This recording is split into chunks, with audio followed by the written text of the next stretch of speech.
ये वाला कोण भी 60 डिग्री और ये वाला कोण भी कितना आएगा 60 डिग्री।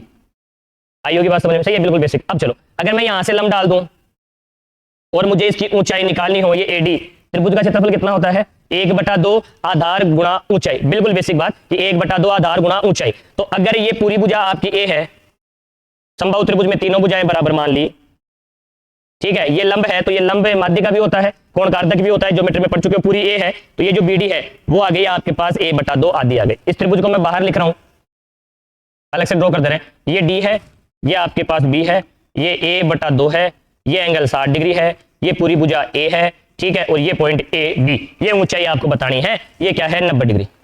अब देखो ऊंचाई कैसे आएगी, तो अगर आप देखोगे तो ये 90 डिग्री, ये थीटा, तो इसके लिए ये तो लंब हो गया, ट्रिग्नोमेट्री में पढ़े हो आप, ये आधार हो गया, परपेंडिकुलर हो गया, बेस हो गया, ये हाइपोटेनियस कर्ण हो गया।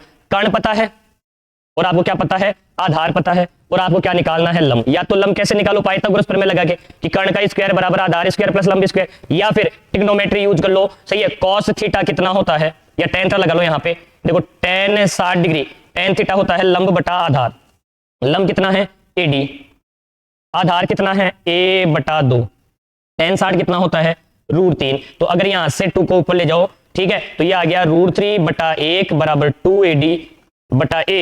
तो यहां से आगे मैं बोल सकता हूं ट्वाइस ऑफ ad बराबर a√3। तो जो आपके पास ad का मान है वो आ गया a√3/2। ये क्या आ गई, समबाहु त्रिभुज की ऊंचाई आ गई।